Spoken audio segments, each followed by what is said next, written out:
man. Yeah, I How's it saw going? you. I saw you on with Cookie King earlier. Yeah, yeah, that was a good stream, man. So he's a funny guy. Yeah, it is funny. You need to join into the lore or whatever.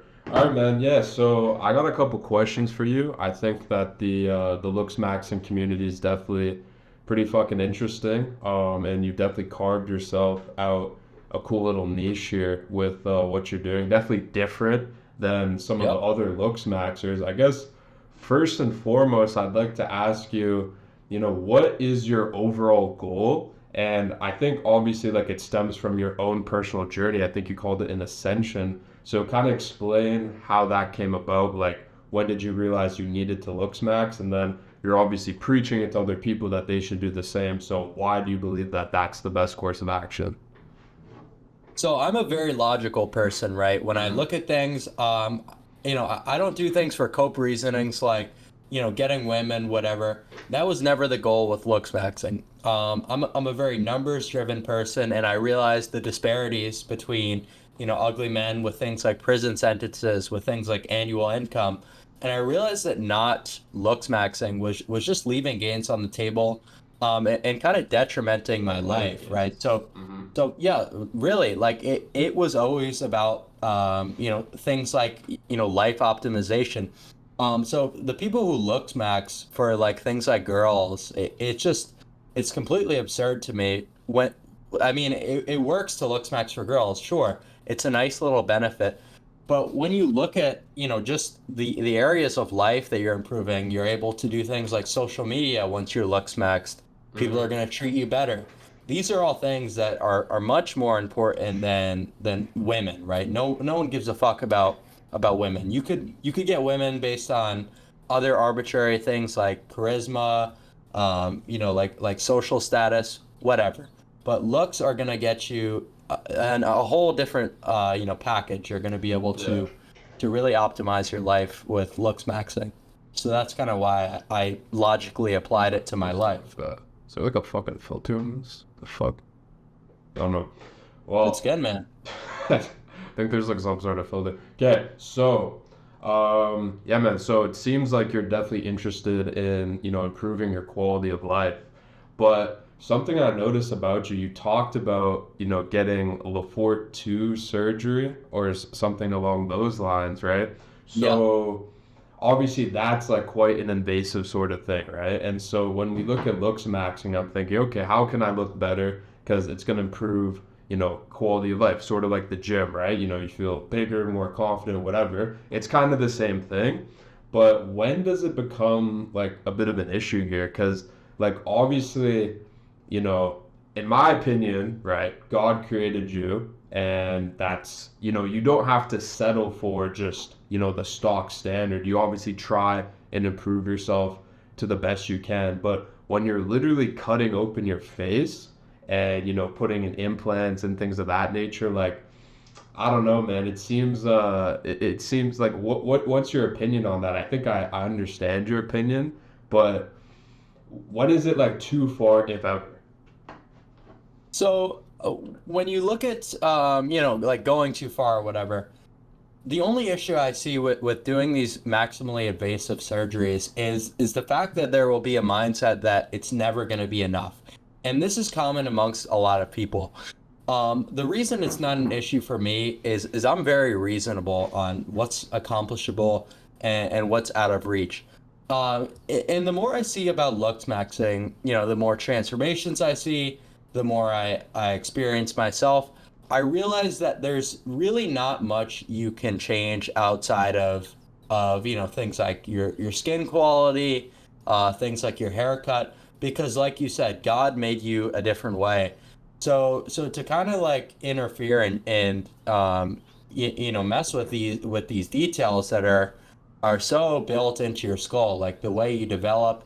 Sure, you really have to do invasive and crazy surgeries to Mm-hmm. change your overall looks because it's so difficult to make massive change without really just surgical intervention. So would I be correct in saying the typical stock standard looks maxer that's on TikTok, on Instagram, whatever, it's a bit of cope. It's not really based in reality because truthfully, it's not going to make that much of a difference. Would I be correct in saying that? Yeah, pretty much. So a lot of the looksmaxing transformations that you'll encounter, a lot of the change comes down to things like puberty, things like fat redistribution. We were just looking at a segment today of the guy Baby Shitley or Baby Stickley, whatever. I don't know if you know who that is.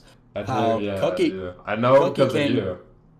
Cookie King called out his ascension and was saying how all the pictures were of him as a young kid doing these weird fucking facial expressions, and then the after ascended version of the edit was him like doing these weird fucking faces. And I Mhm. don't know why a lot of people don't pick up on this. A lot of people really aren't perceptive on TikTok. A lot of people are low IQ It's not to just not TikTok, realize man. this. Yeah, yeah. So there's really the lowest of the low on TikTok, and that's why people like him are famous.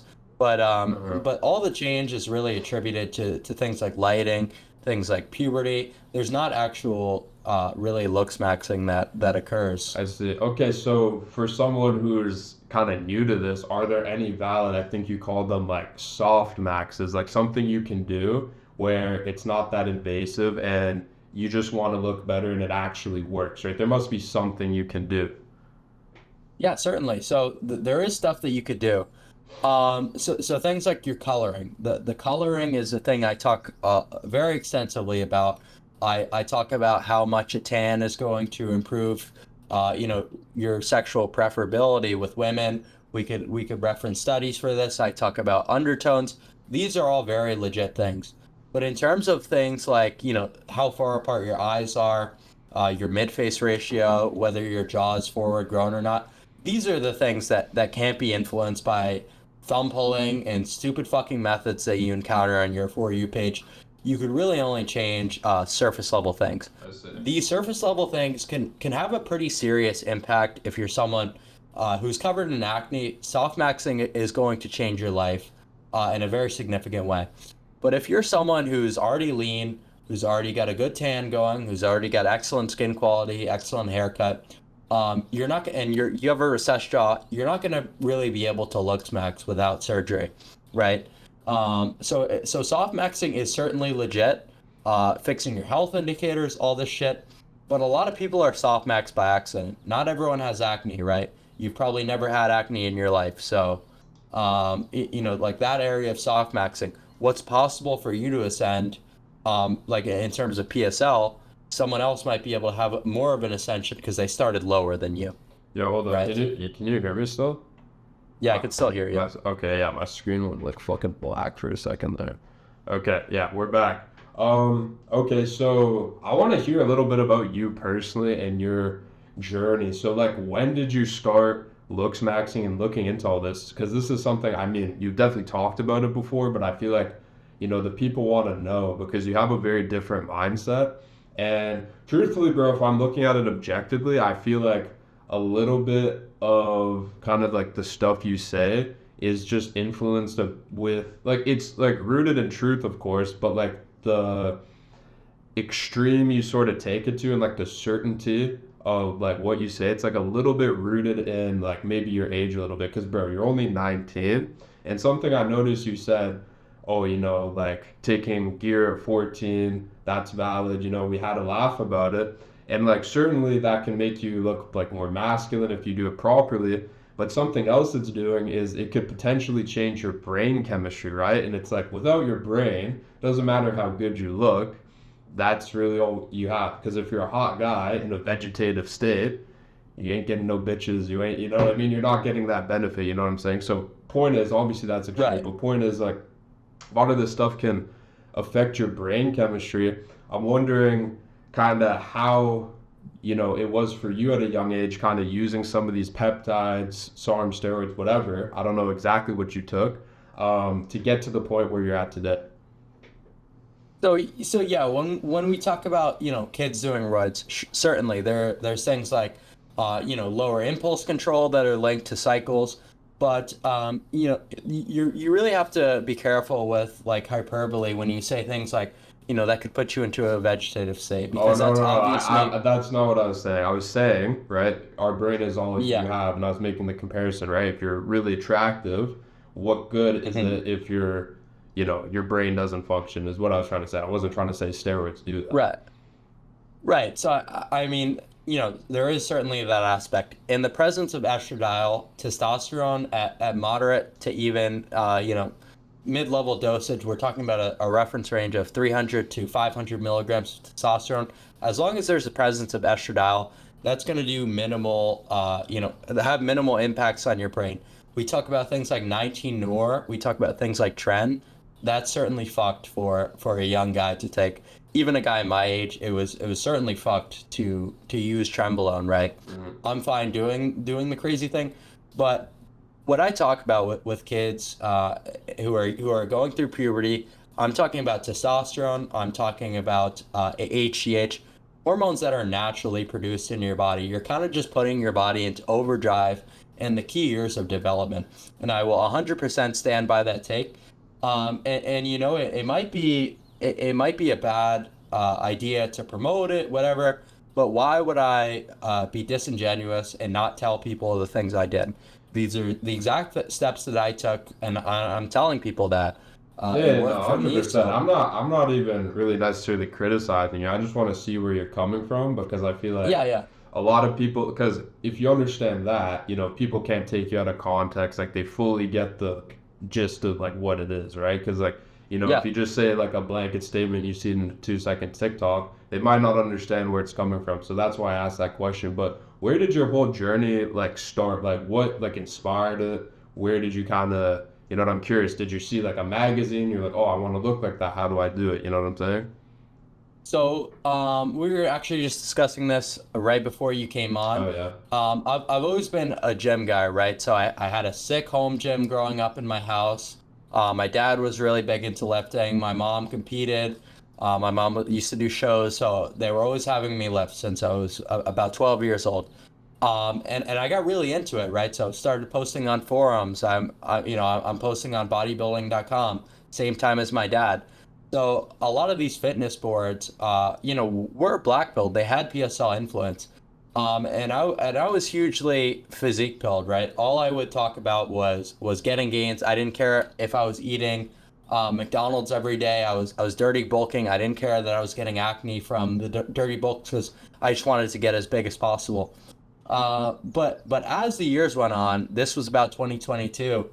When the gym scene got bigger, the whole term like gym cell got big, the whole term MOG got big, and people started posting on these boards that I was looking at that maybe the face is actually something that needs to be prioritized rather than just dirty bulking to 50% body fat, doing all this random stuff. So I started being more careful with detrimenting my face, and favorability to my physique. And that's when I really just started to turn the tides on what I prioritized more. I started looking at PSL. I started looksmaxing. I started things like melanotan 2, getting leaner instead of just dirty bulking for as much mass as possible. And it was kind of just a slow shift from a gym cell bodybuilder to a looksmaxer, but I never left that side of me behind, right? So a lot of looksmaxers come from the gym and they leave that behind. They go for the Jordan Barrett look where they have these hollow cheeks, where they have no mass, they're extremely skinny. But I kind of just took the best of both worlds and combined them, which was an approach that I really hadn't seen before. I didn't really see people on PSL talking about how important the physique was, and I really didn't see too many people on bodybuilding boards talking about the face. So I kind of combined these two avenues, right, and made my own thing out of it. So that's kind of where I made my own lane almost in the looks maxing sphere. So you said, I think earlier when we talked, you said you started taking gear at 14, was it, or 15?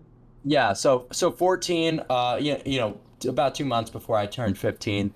But yeah, for the content, 14 years old was when I started using testosterone, right? So I've always been very moderate. So I started on 300 milligrams of testosterone later that year. I upped it to 500 for a little bit. I pretty much just cruised on testosterone throughout that entire year, throughout most of 2021, the end of 2021 into 2022. And then 2023, I started to get a little bit more creative, Interesting. throwing in different things like, Masteron, throwing Mhm. in, some SARMs on top of the testosterone, some Anavar.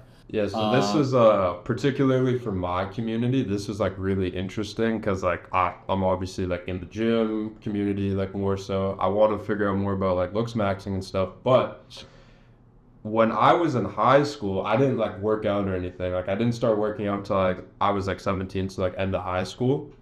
And steroids to me were like, whoa, what is that? You know what I mean? Like, surely there were kids at my high school actually on steroids, but like I never like knew what they were, anything like that.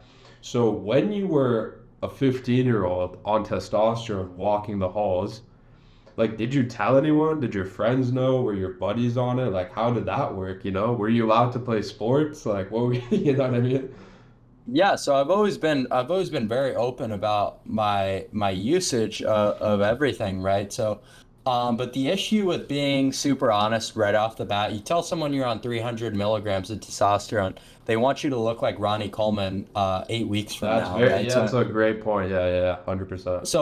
So you're almost doing yourself a disservice because it's looked at as a binary by a lot of low IQ people, which is a really unfortunate truth. It's like you're natty or you're not. You're a zero or you're a one.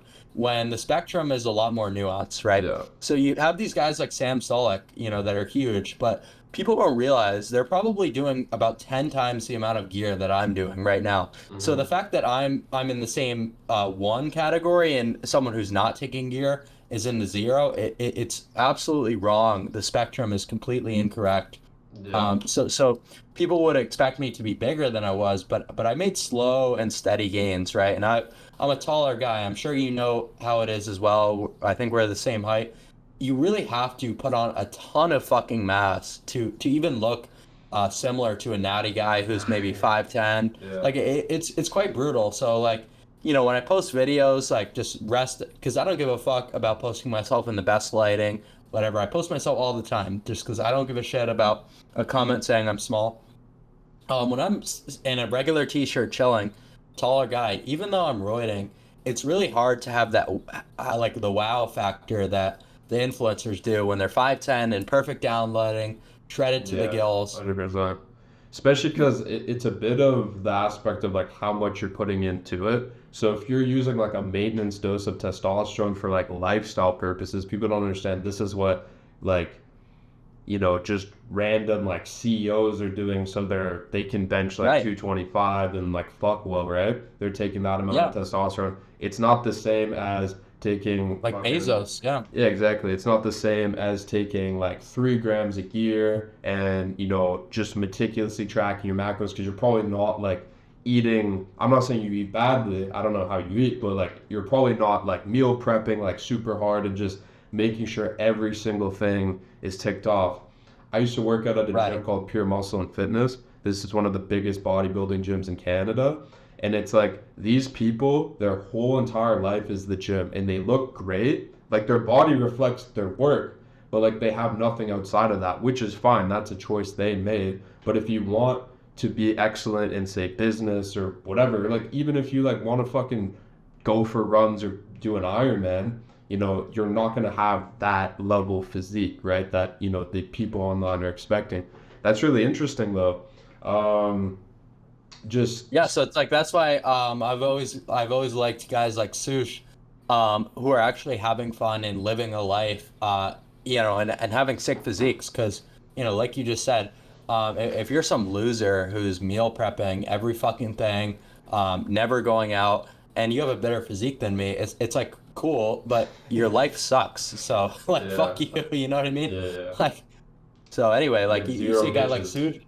Yeah, you. Nah, I'm kidding. Yeah. Meanwhile, fucking Sush is at Coachella getting fucked up, um, you know, going skiing, and then he's doing an Ironman. So it's like it's really cool to see that type of shit. So Yeah. W Sush, you know. 100%. So what was the first like we talked about like the gear and like being I guess quote unquote a gym cell. I don't know if you were or not. I don't know if you classify yourself as that at that time. I would say But so, yeah. what was the first thing you tried to do when it came to looks maxing? So did you do like some sort of like skincare or like something about your jawline or eyebrows or hair? What was it?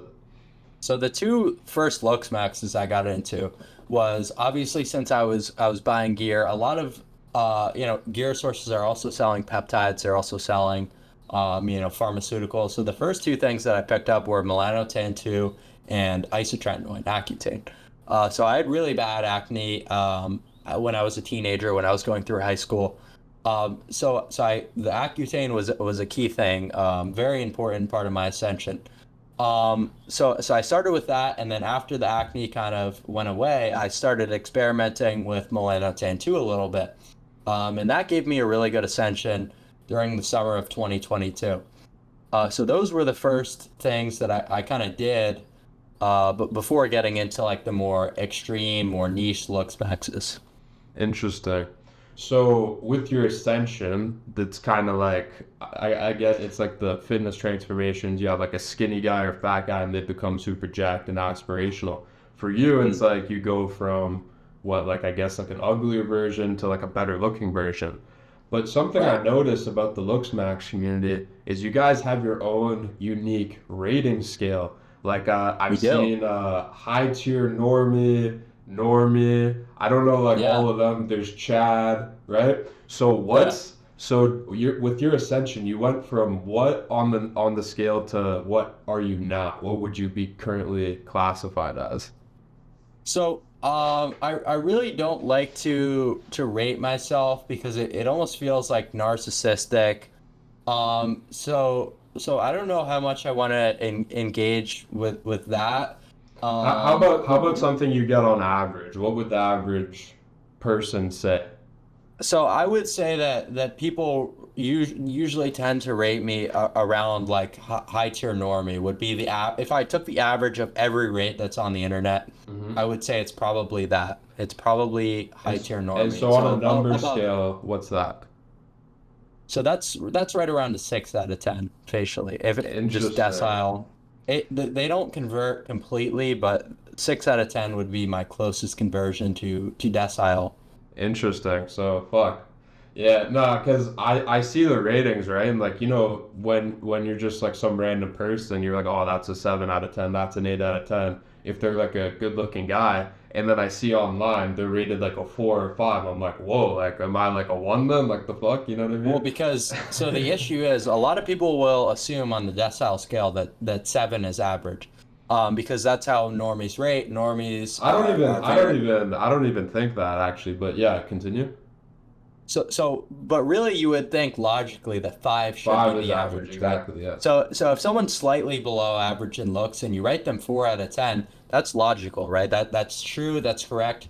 But a normie would otherwise rate someone who's slightly below average a 6 out of 10. So Mm. you hear 4 out of 10 and people are like, holy shit, like, what's going on? Is someone fucking with me? But that's really just like the logical way to rate them. It's just they're not used to it. That's the only Yeah, reason. it's like inflated from people not trying to hurt their feelings when they get rated, I guess.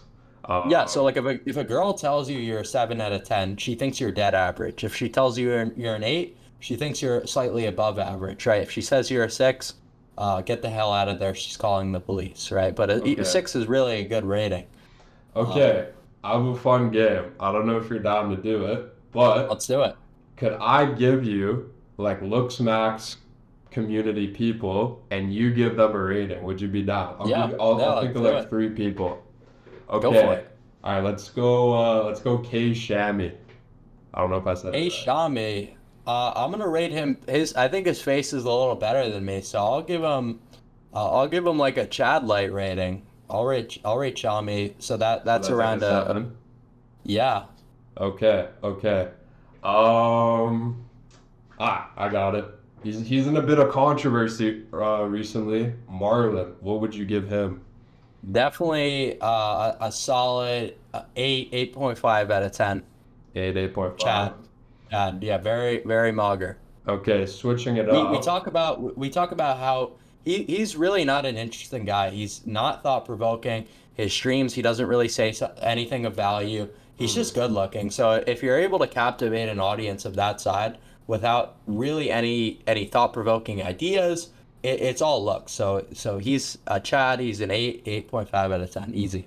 I don't know. I'd give him a bit more credit than that. Like, I can tell he's not like a complete dumbass, you know? He might not No, be he's not fucking stupid. He's Aristotle not. or anything, but I feel like, I just think he's uninteresting.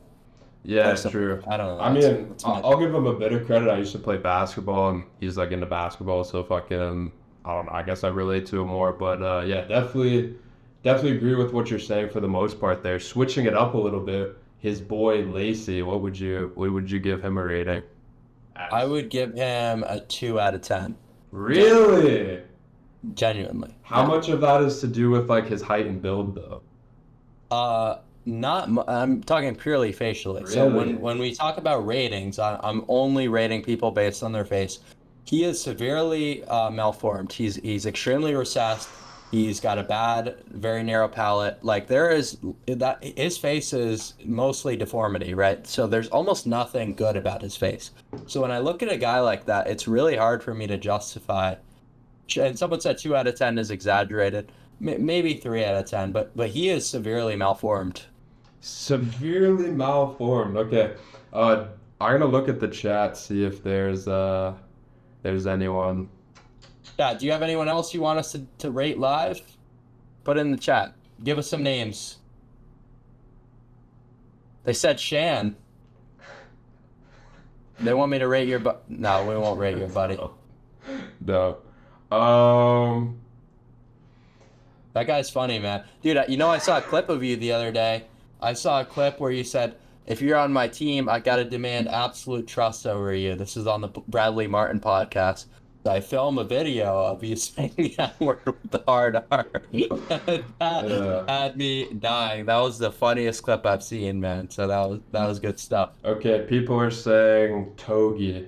I guess because I have a gym. Togi, I think Togi about 5 to 5.5. He's not Five. horrible. Yeah, not But horrible. now he's bad. In his prime, he's like a 5. Right now with the acne from gear, with the buzz cut, just very higher body fat now.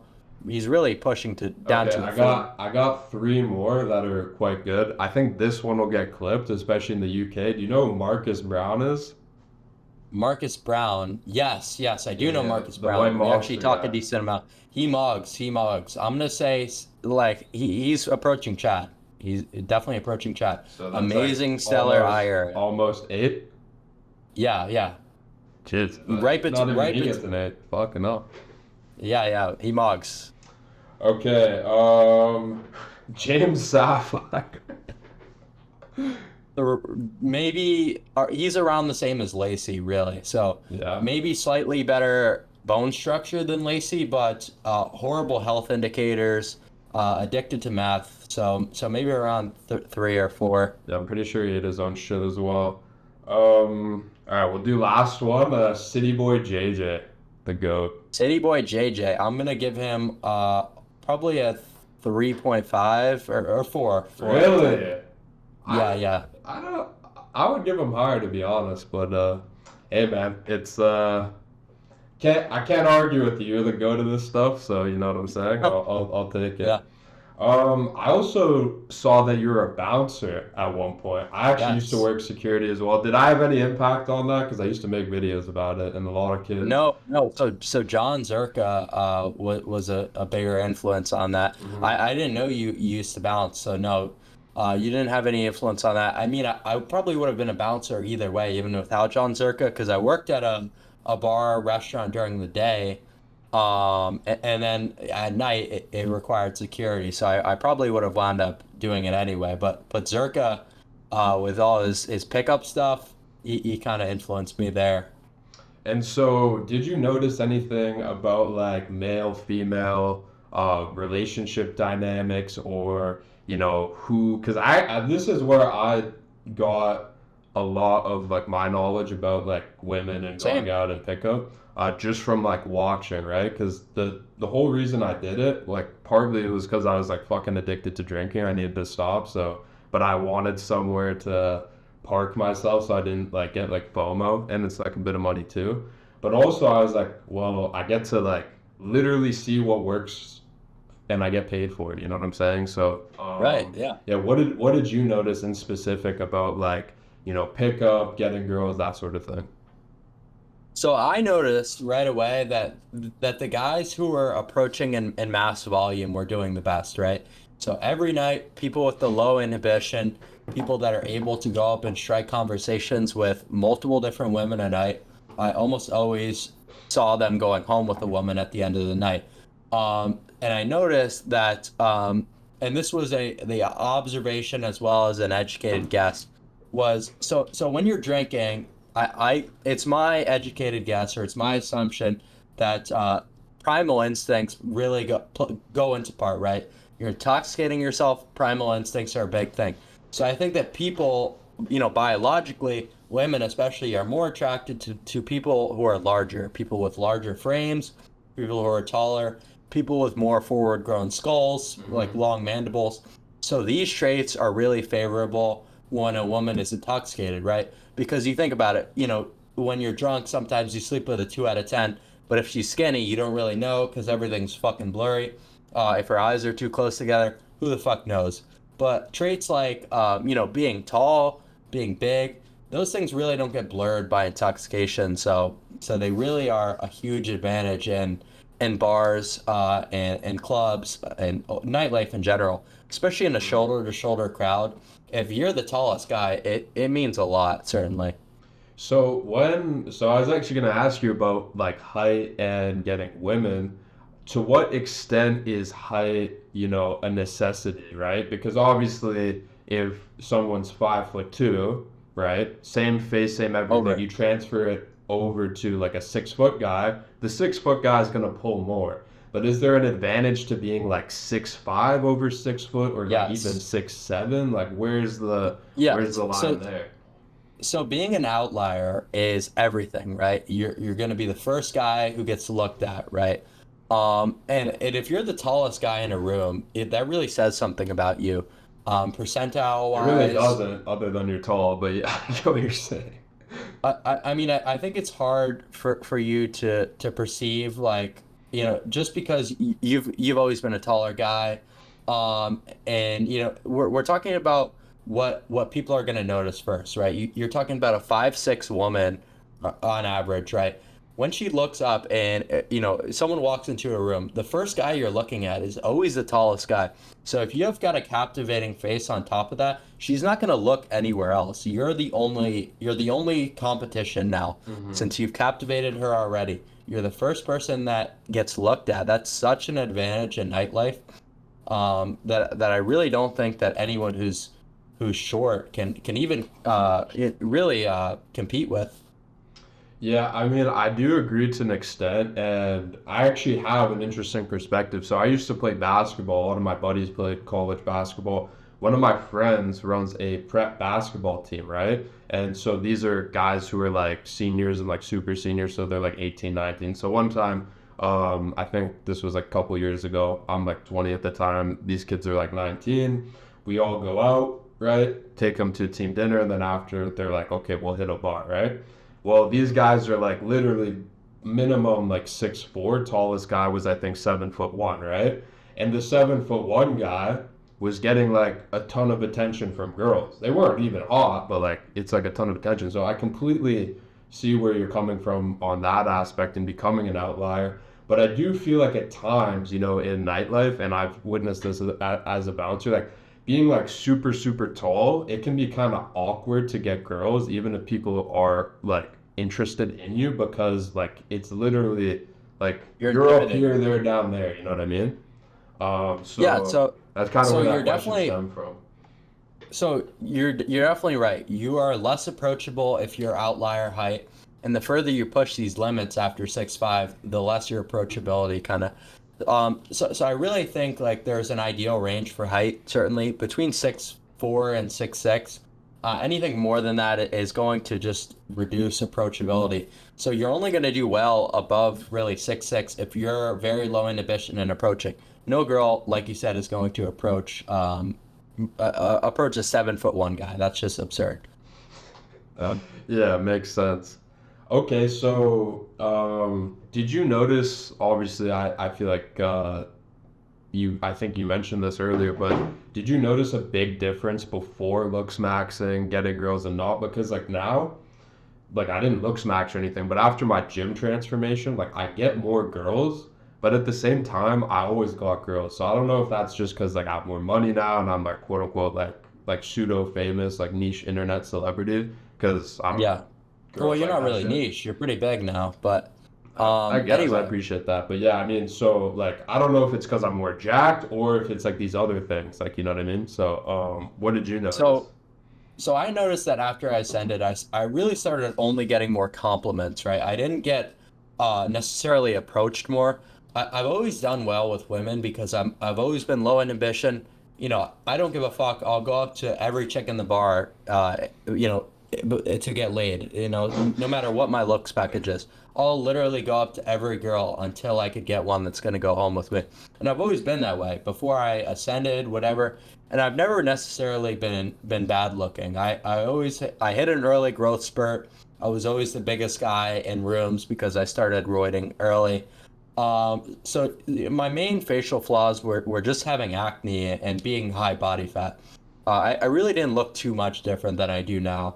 So I've always been very good socially. I've always been low inhibition. And I think these metrics are severely underrated. So not much has changed for me. Maybe the quality of women that I'm able to attain has raised, but in terms of just getting women in general, getting slays consistently, I've always done okay Interesting.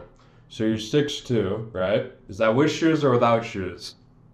without shoes. What a beast, what a beast. Okay, now, would you ever consider limb lengthening surgery to get to that 6'6" Chad status?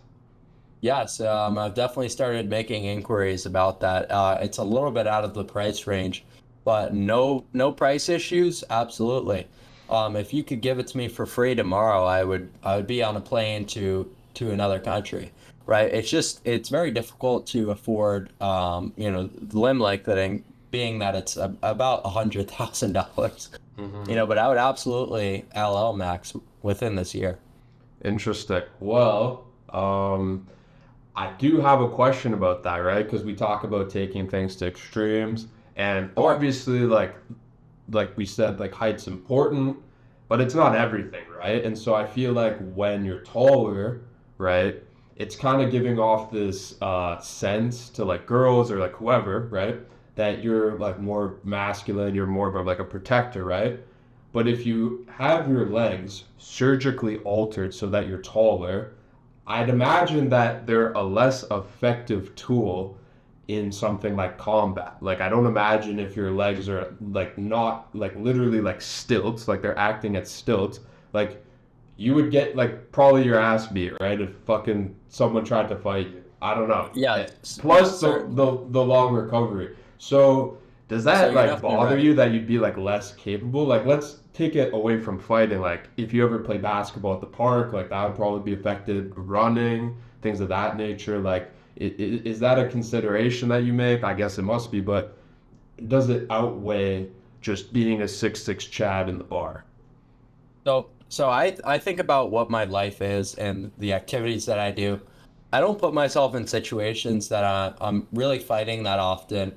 I'm pretty high impulse control, so I'm not just swinging on people for no fucking reason. Uh, I'm really not an athletic guy. I never have been. I don't play sports. I'm never going to play college sports, obviously. I'm never going to play club sports. Just being realistic. So I think the benefits of just being like, top percentile height severely outweigh anything else. So just like as far as I know, limb lengthening has a few risks as far as like just being able to walk properly. Like you need to rehab and everything. Do you know more specific about like the drawbacks? Like so obviously the improvement would be in the height, and what are the drawbacks? I'd imagine you've So, researched this. so the drawbacks of limb lengthening, especially like in clinics in Istanbul, the chance of the screws getting infected is like very high, right? So it's like I think about one third of people have infected screws. So what has to happen is they have to remove the screws, which hospitalizes you for 3 weeks. 3 weeks that you have to be on IV in a hospital bed. You can't move. And then they do a new screw, and then the recovery process starts, right? So for the first 3 months, you are bedridden. You're hospital bedridden in a foreign country, in a clinic, and you're manually turning screws. This is one of the methods that's used. There's better methods, but this is the most common one. So you're having to manually turn screws to limb lengthen yourself. It's not a surgery that's instant, right? You're not making instant gains. It's a pain in the ass. It's painful. The recovery sucks. So there's that, right? And then the next 3 months after that, even after you leave the hospital, you're walking on crutches for another 3 months. And after that, the next 6 months, you're probably not going to be able to train legs like fully, really sprint. You're going to be walking awkward, and this is consistent with a lot of the transformations you've seen. So it really is about 1 year of recovery time until you're back to how you were again. And even after that, you probably won't have a lot of the strength you did in the gym. You probably won't be able to run as fast. You might walk a little awkward. Your gait might be different. The thing is, I wouldn't go through this. I would never even consider it if I was older, right? Because taking away 1 year of your life when you're already out of your prime. But the fact is, I'm 19 years old. I haven't even entered the prime of my life yet. So if I could enter the prime of my life with this other metric just totally maxed out, it seems logical to me. Yeah, I mean, I don't know. I feel like I'd just look fucking retarded personally, but yeah, if anyone who wants to get it done, I guess if that's what you want to do. I just think it's interesting because I've even seen guys who are 6 feet, or in your case 6'2", get limb lengthening surgery, right? And so, I always wonder, like, are you not like satisfied with that height? Because of course, at 6 feet, right? You're not like fucking taller than everyone. You're not like some sort of No. freak, but that's still like a good height, right? So I always kind of wonder about that. But So I do feel like short sometimes at my height even. yeah, Um, it happens. yeah, So 100%. the thing is, with the LO, sure, I'm tall. I'm 93rd percentile height in America. That's pretty damn good.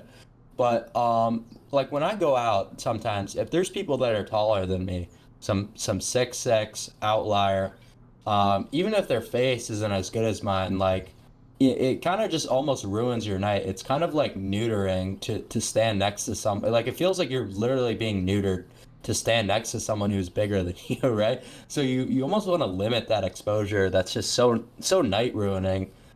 So that's one of the reasons. The other reason is you look at the stats with income and height, right? People making an extra $5,000 annually per inch over 6 foot. It's just comical how much of a significant impact that height makes, right? It's Yeah. obviously more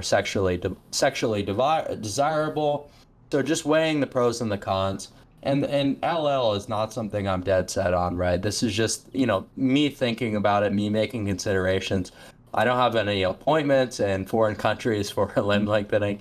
It's just like something that's a good idea to weigh out, right? I like having these thought-provoking conversations, but Yeah, no, no, I haven't fully I'm committed to it. But I do think it's a good idea. yeah, definitely. Yeah, that $5,000 over, every inch over 6 foot. I'm pretty sure when you're under 6 foot, it's even more of like a drastic drop off. You know what I mean? I'm pretty sure. Yeah, I saw on a podcast Greg Doucette. He's 5'6", super successful guy.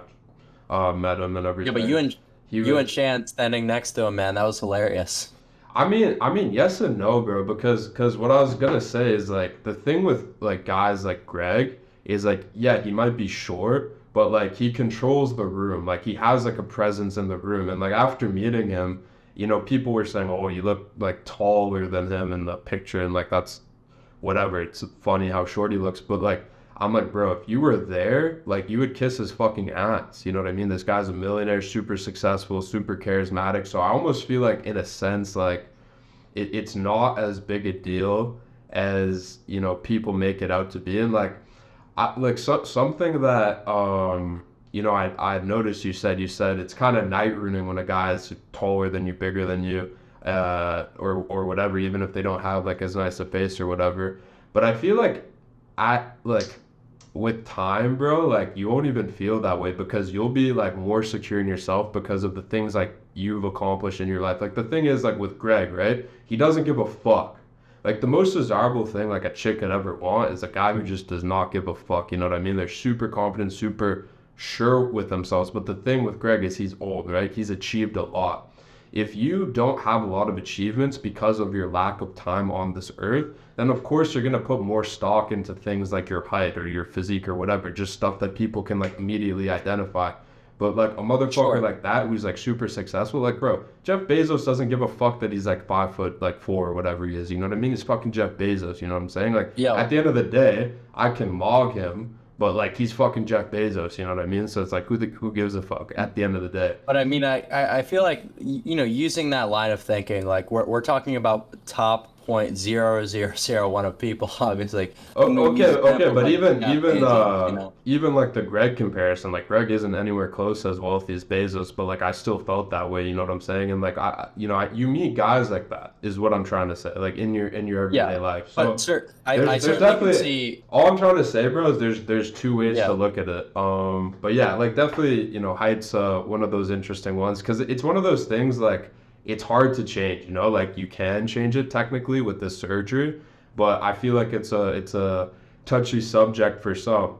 Segueing a little bit, people might look at your take on LL or what some of these things and be like, "Oh, Clav, he's not a good influence or whatever." But who are some looks maxers? And I think you've mentioned one of them already that you have a bone to pick with someone who's or people who are So giving bad advice. So I really don't like. There's two people that I despise, right? So I despise Baby Shitley and I despise Jester Patel. I don't know if you know who I'm referring to, but Oscar Patel and Baby Shitley, and I'll tell you why. Hmm. So these guys, we're not looks maxers already. You look at guys like me, you look at guys like Kay Shami. We were doing this before we started posting TikToks, right? This was something that we had a passion about for many years, and then started posting it. But a guy like Baby Shitley, when I was looks maxing, when I was spending hours a day on my computer researching, he was literally wearing dresses. He was dressing up like a woman. So is this guy? Yeah. I swear to God, this guy literally used to dress as a woman. So then he realized that there was profit potential with looks maxing. So he said, "I'm going to learn the most cookie cutter things. I'm gonna make up a bunch of random bullshit, and then I'm going to start posting looks maxing content." So the whole thing is just a huge grift, right? If it became a trend the way that looks maxing became a trend to wear dresses as a male, then he would be selling you dresses, right? Because that's what he used to do. So the fact that this guy has come into the scene and kind of poisoned the well of good knowledge, of good information, that's something that really disappoints me, and that's something that really should just be called out by the entire community. Like, we don't want you, dude. Like, you're a liar, you're a scammer, and we don't want you anywhere near the brand, the good name of looks maxing. Hmm. Yeah, right. And as the chat says, Photoshop. And the other guy, Oscar, complete pseudo intellectual, right? These guys did not bother to actually learn about looks maxing before they monetized it. They found the most optimal way to extract money, but they didn't find the most optimal way to offer people information. They didn't find even the right ways. They kind of just made things up as they go. And you could kind of tell, when they talk about things on YouTube videos, they don't say things with any fucking conviction, right? When Oscar talks about It's kind of like thumb fence pulling, sitting there's and no stuff like fucking that. conviction. Okay. Like when I make my points, I'm gonna defend my points to the grave about exogenous testosterone and how it's really good for looks maxing. You don't hear that from these guys. You can't have them on a stream like I am right now and just rip question after question, talk for hours. Like, I prove to people that with these long streams, with the long form content, that this is an area of expertise that I've really perfected. And for these guys to have more influence over the scene than me, more followers, it just really is completely absurd to me. It's an utter absurdity. Interesting. Why do you think they're successful despite like I haven't like seen their content, so I can't like pass any judgment, but why do you think they're successful despite kind of giving subpar information in your eyes? So they're really they're smart people, right? So Baby Shitley had a media agency before. If you build a team around content creation, if you have money, it really is all about having people that work for you, having clippers. It's about so he's got he basically has a pyramid scheme, right? So his pyramid scheme is he's got other people promoting his thing. So he's got good camera, he's got editors, he's just churning out content and it's all automated.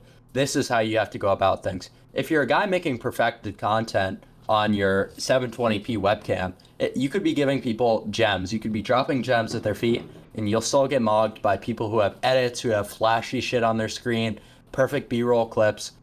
This is the name of the game with social media. Yeah. That's why I'm really trying to work on like my content production quality because it matters more than your information, unfortunately. So maybe I could surpass these guys if I come with both packages, but for now they mog me in terms of production quality. I definitely think I don't know. I figured out about you like beforehand. I think you have like a serious like cult following, and like trust me, I'm very good at like finding people like before they blow up. So I'm sure you'll be as big if not bigger. But yeah, bro. Okay, so I guess just we're gonna taper off here. We've had a pretty good conversation.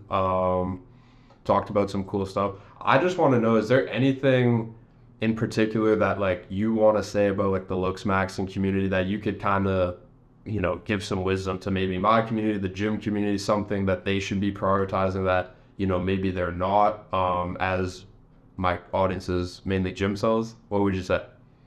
So there's a lot of good that's been done by the LOOKSMAXXER community. There's been a lot of good research done. There's been a lot of good information put out there, but the LOOKSMAXXING community themselves, the people that are putting these gems out there, often tend to be horrible people. They often tend to be weirdos. So LOOKSMAXXING can do you a lot of good. If you get in there, extract the information, apply it logically, this is going to benefit your life. But if you join this community, you start sitting on your computer for hours a day, posting on these LOOKSMAXXING boards, not going out on weekends, just turning yourself into a loser, then LOOKSMAXXING will serve to benefit you. If you give yourself a horrible sense of body dysmorphia, these are negative. So the LOOKSMAXXING community, you have to really go about it carefully if you want to get maximum value. That's what I'd have to say. So you kind of need to know when to, I guess, shut off the camera or shut off the fucking screen or whatever. Okay, that makes Yeah, sense. right. Because you don't want to be like too sucked into it, right? Where you're not able to have conversations with people in real life without bringing it up, where it's ruining your perception of people, where you're just looking at a woman, you go up to her and you tell her eyes, her interpupillary distance is too close. Like if Yeah. you're doing weird shit like that, like sure, you might think it's funny, but you're really just a weirdo. So you kind of have to prioritize, like social interactions and things like that, and realize that things are overplayed. There's a lot of cognitive dissonance on LooksMax, right? So people will say, looks are everything, but it's really about maximizing every stat. So you could be a really social guy, you could be a football, high school varsity quarterback. You might not need to LooksMax to get women, but you still should. You should still extract this good information and apply it logically, and keep doing everything else you're doing. Just add this other thing. It doesn't have to be one or the other, social or looks, right? You want to come with both.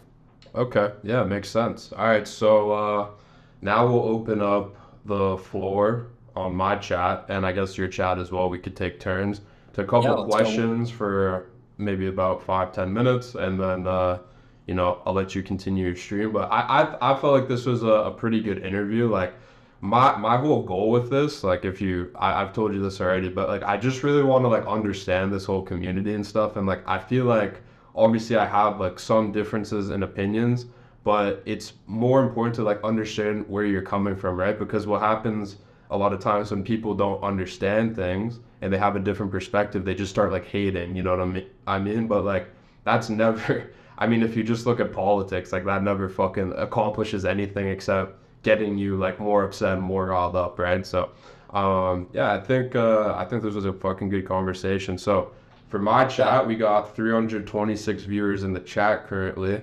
mogging me right What now. would you? Well, I'm streaming on YouTube. I have a lot of YouTube followers. If I streamed on Kick, I'd probably get like maybe like 20, I'd say. But but uh but subscribe to the Kick. I'm gonna do IRL streams starting soon, so please subscribe. What questions do you guys have? Um, Yeah, guys, put it in the chat. We'll go one oh, for one on questions. this is a good one because I've seen this guy popping up a little bit. I think he's new. What are your thoughts on Nocturnal Clark Kent or Nocturnal Very Kent? very mager, right? So the main thing that's captivating about Nocturnal Kent is something called contrast, right? So the contrast between colors is very important for attraction. When you have very pitch black hair, very light blue eyes, very pale skin, that's a very striking combination of colors, obviously. So when you're scrolling on your For You page, captivating colors are like a scroll stopper is what it's called. So he's a very good scroll stopper. Very, very mager. So I would say, that those are my thoughts on it. Very mager. Okay, dope. Um, did you want to read your chat or you want me to just run Yeah, it? sure. Uh, Let me see. I mean, my chat's not really asking any questions, so you're good. Okay, cool. So someone asks, what are the best peptides for looks maxing? I'm assuming he just means like anything, right? So, So I would say the best peptide for looksmaxing by far, doesn't even come close, is going to be retatrutide. So retatrutide is a GLP-1 agonist, a triple incretin. It's the most selective, it's the most targeted GLP-1, and this is very good for people who are using steroids. If you're using anabolic steroids, you're causing your lipid profile to raise to a significant rate. Retatrutide is going to thrash those lipids. It's going to lower your blood pressure and pretty much counteract every single bad side effect of roids. Literally, like, so this stuff is really God's gift to roiders, God's gift to looksmaxers, and it's going to cause your appetite to be eviscerated, right? So you're not going to overeat. You're going to get lean. You're going to get a six pack, and it's going to help with attraction. yeah, I think we're both on retatrutide right now. I'm actually, That's well, right. my lab rat is running it. Yeah, Um, same, same. So we're not actually on it. That was a joke for YouTube guidelines. But my pet rat is on retatrutide at 1 milligram, and even at 1 milligram per week, feels pretty strong. Last week I did zero point 0.5, and I literally could not eat a thing for 3 days. Like I did, but like it was hard. Like I literally had to force feed. So it's really, really strong, guys. I'm on 10 Um, milligrams, bro. yeah, that's crazy. I mean, I don't think there's anything wrong with that. I would just say it's like a bit expensive, but hey, if you can afford it, go for it. Um, okay. Someone said job maxing. This is job maxing. What do you mean, Yeah, bro. dude? They probably don't know that we mog them. They Yeah, probably. I feel like with like influencers, there's a lot of people who they don't really understand how much you can make, but it's a double-edged sword because you can have a lot of followers and not make that much money. It just depends on like how good your community is, like how skilled of like a Bro. business person you are, because like people with like a strong community and they have like let's say like 300 people, like let's even go lower, like 100 people who want to work with them and join their community or fucking whatever, you can make a living off that in a good one, right? Yeah, And that's only 100 people, right? So when you're in the millions you can make a lot more, but it also depends like how you're getting your views. If you're providing value, if you're providing good yeah. entertainment, or people really like you, that's gonna You have have to be really more. captivating. Yeah, that's gonna have more monetary potential if your people are just like hate watching you, or like you're some like Josh Block or something like that. But I'm sure he even makes like decent money, to be honest. Right. Um, Let me just see. Yeah, you Um, really do have to offer your followers something, right? You have to be interesting, you have to be unique. Because I see a lot of guys, a lot of looks maxers that post dog shit, or maybe just look good and post themselves mogging, and they have nothing to offer. That their followers probably wouldn't even recognize them in real life. So, that's a good point. but Connor, your community might not last 20 years in comparison to traditional career. Okay, so here's the thing. I can make a yearly salary of a traditional career in a month, right? So in 3 years, I'm making that anyway. You know what I mean? And the thing is, guys, like your personal brand is not gonna last forever. Like we all have a shelf life, but it's how you parlay it into other businesses, right? So if Clav is building his community and he has a really strong following, okay, he's not going to be doing looksmaxing TikToks when he's 40 years old, but he might You never parlay know. that. Well, you never know, but you might parlay that into like a skincare company or like a Yeah. telemedicine company or like something where there's a legitimate business around it. It's not just making content, you know what I mean? And Yeah, of course. that like with my clothing brand, right? I got fucking Retaliation flag fucking behind me. I'm trying to grow that coaching business, got a bunch of stuff going for me. I'm not going to be doing this forever, but it's setting me up for cooler opportunities. I'm Did you five go to foot. university? I did, yeah, I did. Okay, good for you. Yeah, I mean, like, so here's the thing, right? With like So there's always traditional, the fallback. There's always the fallback of university. I mean, Yeah. bro, to be honest, like the job, so I was in like general arts, like I took like psychology. That's not gonna get you much money. I literally would have just worked security and done Uber Eats. Like when I was like really, really broke, I was like, fuck being broke. I'm gonna just work like 80 hours a week, like 80 hours a fucking week, like not sleep and try and make as much as I could. And then I bought a Nice. camera and then I just started making content posted 3 videos a day in my bedroom. I don't know if you guys remember that. 3 videos a day in my bedroom, edited them YouTube myself. or TikTok? Bro, just TikToks, and that's how I built my following. And I just literally say like random shit, and I just fucking hope people follow me. Good for you, man. That's kind of what I'm doing now. I got the camera.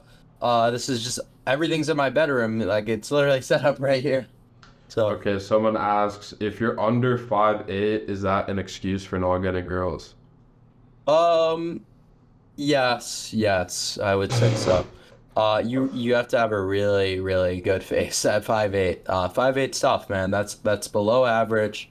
Average in the US is really closer to 5'10". So you're gonna have a hard time, man, for sure. Oh, this is a good one. What should I do to look smack? So if you were to make me better looking, I actually haven't even looked into this much. I'd say the first thing is probably my eyebrows, and Yeah, so what I would be do if nice, I were be nice. you, yeah, I'll be nice. So like we talked about before, obviously you're not going to go overseas for a fucking Laporte. So tangible things that I would do is I think you have a suboptimal phenotype, just honestly. So your phenotype often has very thin eyebrows, right? So it's very high on the carotenoid axis, very low on the melanin axis. So what you want to do is dye your eyebrows a more favorable color. That would be something like dark brown.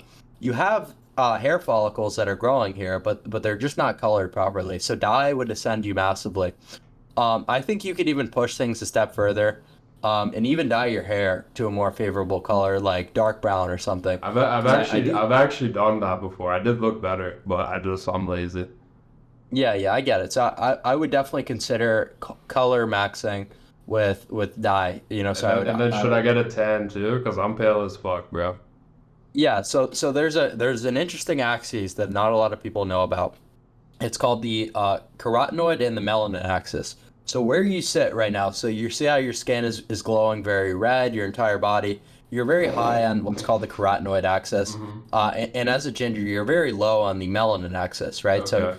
the ideal is very high carotenoid and somewhere along the middle of the melanin axis. So I would recommend you bring yourself more towards the middle of the melanin with melanotan 2 with fake tanner.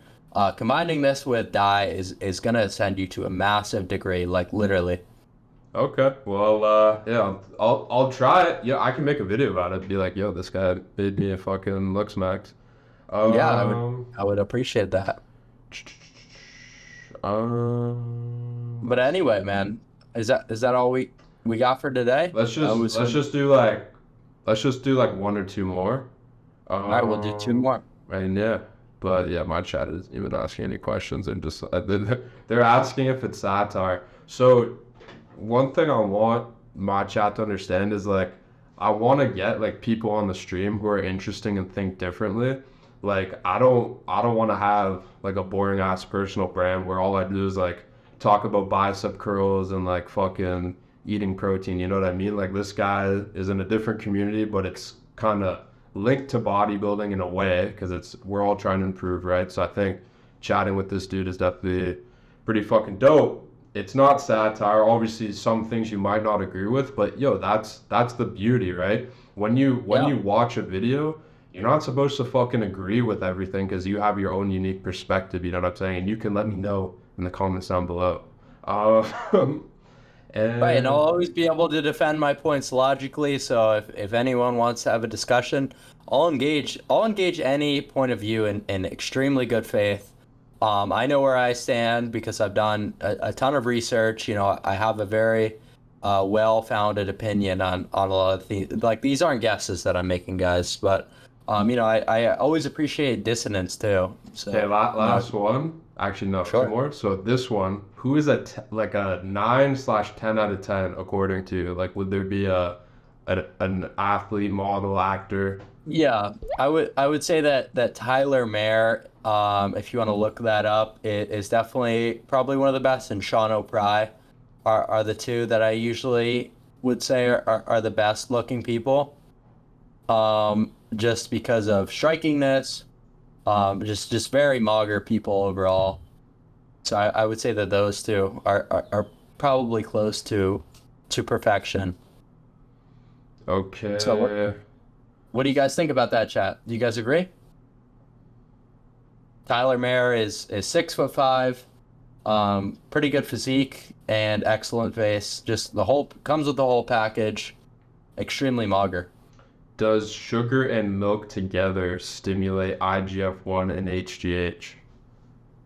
Yes, but the spike is very acute, right? So these acute spikes offer you minimal gains. Sure, there might be gains, but to make gains from these hormonal swings, they have to be sustained, right? So people reference these statistics about how much testosterone is increased when you do a back squat.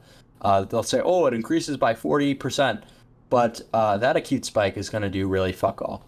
So sure, it might have somewhat of a benefit on your IGF-1. Will this really matter in terms of your development? It's unlikely, but you know, I've seen weirder things. It would have to be researched more. 100%. All right, cool. Well, that's it for me. I gotta bounce, but is there anything you want to say? Some last thoughts? No, that's it, man. I appreciate you coming on and having this conversation, you Yeah, know? bro. Well, So hopefully, I'm decently received from your audience. yeah, they like Hopefully you, they're man. not too mean to me. Yeah. They do like you. All right, Okay, so cool. take care of yourself, man. All right, Peace. brother. Peace out, Matt. All right, guys. Bye.